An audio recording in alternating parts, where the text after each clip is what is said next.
Hey team, hope you're all doing well. Today's topic, I wanted to make a video about how do I stop bonking on long runs? And I often get asked this question in regards to how do I prepare for my long runs? What is the proper way to set up my long runs?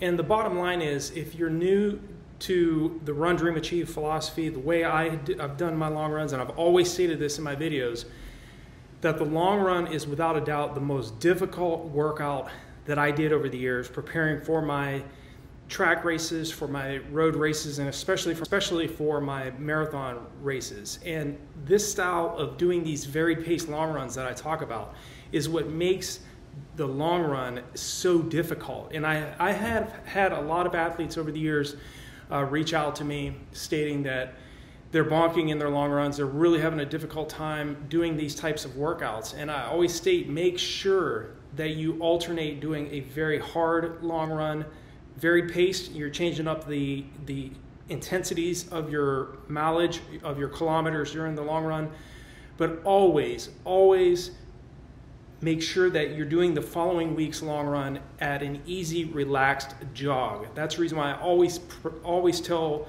athletes, whether I'm personally working with them one-on-one, or if they're just reaching out to me with a question or leaving a comment on one of my videos, to make sure that you are jogging on those easy days. It's so critical that you are hydrating well before, during, and especially after these long runs, okay?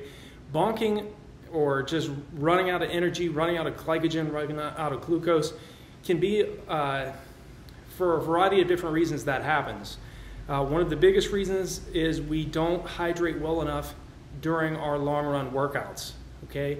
Another reason is you're running way too aggressive too early in your buildup, or you're just not yet adapted to doing these faster, varied pace long runs yet. Okay, that's what I always teach. It takes about 3 to 4 weeks for your body to adapt to doing these types of long runs. Okay, that's why one of the main reasons why I was able to go from a 2:43 marathon down to a 2:19 marathon, dropping 21 minutes is a massive amount of time. When it comes to preparing for a marathon and trying to run, going from a 6:14 mile pace down to a 5:19 mile pace, the way I did that was running faster, varied pace long runs, but I always would alternate. And yes, I definitely did bonk or just run out of energy. If you're new to the sport and you've never heard of this term bonking, it just basically means you really run out of glycogen, you run out of energy, you drastically slow down in, if you had say your planned workout was to do a 20 miler and you were aiming to run 7-minute mile pace. You were running 7-minute mile pace for, say, the first 10 miles or 16 kilometers of that 20-mile long run or that 32-kilometer run, and you just started running 8:20s, 8:30s, or you had to stop and either jog or walk for a few minutes. That's bonking. That's when you really drastically drop your pace. And most of you know this, but a lot of athletes that are either new to the sport may not. But the key thing is being patient. Your nutrition is absolutely critical. I always talk about, if you feel like you're chronically fatigued and you're just not performing well in your workouts or in your races over a long period of time, I highly recommend, and again, I'm not a physician, so definitely check with a nurse, a doctor, a DO, a physician assistant, and ask them first. But just off of my own experience, you could be running very low on ferritin or iron. And the way you check that is to get your blood tested and to make sure you find out where your ferritin levels are at. Normal levels for men is anywhere from 30 to 300 nanograms per milliliter, and for women it's anywhere from around 12 to 300 nanograms per milliliter. And again, every athlete's different, but I back in 2007 found out that I was borderline anemic. Mine was down at 21 nanograms per milliliter. So once I started taking, I would take a 65 milligram tablet of iron, orange juice, about 2 to 3 times per week. And I got my levels up from 21 up to 85. Once I got my levels up, my ferritin levels up to the optimal levels, normal levels, I started running some really great workouts and really felt strong in my races and started setting personal bests. So if you're feeling like you're bonking, you're running out of energy, every single weekend, check that. Make sure you're following the other fundamentals. It's not just about running fast long runs or running long, slow long runs. It's about what you're doing the hours after the workout's done. Okay, that's why a lot of athletes, you know, they blame the coach, they blame themselves, they worry about, they focus on other things, when really it's our ultimate success as middle to long distance runners is totally up to us. Okay, the coach can be the guide, the coach can be the mentor, can give you the workouts to at least guide you along a 8, 12, 16 to 24 week buildup. But ultimately, it's what you're doing after these workouts are done. It's listening to your body. Okay, if your coach has you doing a track workout, maybe 6 1-mile repetitions, or maybe 8 1Ks on the track, or repeat 2 miles on the track or on the roads, and you feel like crap, you have to listen to what your body's saying. Okay, so if the coach has that workout on a Monday, I would recommend, and even if I'm prescribing a workout for you, if you're following one of my training plans or if you are working with me one-on-one, make sure that you always listen to your body first. Okay, it's always best to sit out a workout, take the day off, and do that planned workout that you had on a Monday, and do that on a Tuesday. Okay, it's the same with these long runs. Okay, it's going to be tough.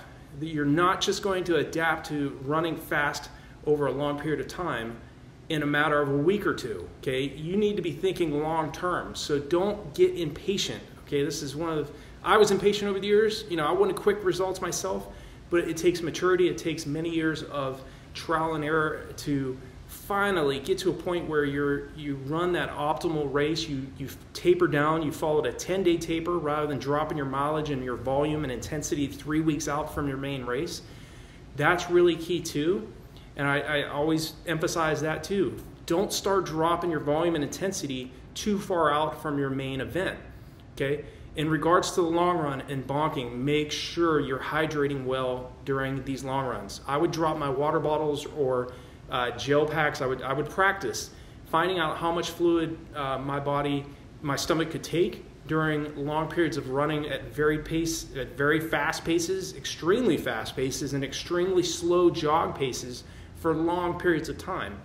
Make sure that you're dropping your water bottles out every 5 kilometers or every 3 miles along your route. That's what I did. I would drop my fluids out first, and then that way I could drink on the way out and drink on the way back.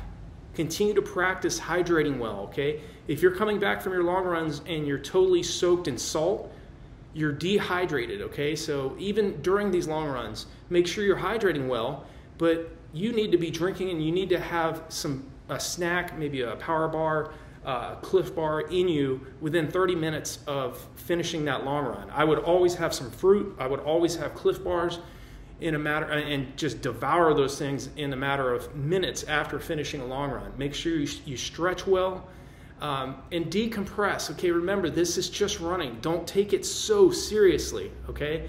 Your friends and family and coworkers and peers, they're still going to care about you regardless of how slow you run or how fast you run. Okay, we get too hyped up sometimes and we think that I have to set a new personal best every single workout, or I need to go out and run a new PR every time I race. That's not the way it's going to happen. It's not the way it's going to work. Okay, you're going to have times where you're doubting yourself. Just stay consistent, be positive, surround yourself with the right network of people, and you'll succeed. Okay, so I hope this video is helpful for you all that are asking the question of how do I stop bonking on long runs. Watch your pacing. Don't be too aggressive too early in these long runs. Make sure if you're following one of my training plans or one of my running courses, or you're working with me one-on-one, especially those athletes that are coached by me on a monthly basis, they get access to me. They can email me anytime. We can jump on a call. But if you're following one of my plans, make sure that you know it's going to take about a month, 3 to 4 weeks minimum, for you to start adapting to these, especially very pace, harder long runs. Okay, there's a big difference between running long, slow, and easy for long periods of time and doing a varied pace long run over a long duration. Okay, so allow that time for your body to adapt and be patient. Okay, you're going to get the great results you've been working so hard for, especially when you start to taper down. Okay, so I hope this video makes sense. If you're new to the channel, hit that subscribe button and the bell icon so when I make a new video, you'll be notified of it. Leave me a comment below. If you have any questions or concerns about the long run, I'll definitely reach back out to you, or for any topic. And if there's a topic you want me to make a video about, feel free to leave me a comment below and I will definitely make that video for you, and I hope it's helpful. So I wish you all the best, and I'll talk to you all in the next one.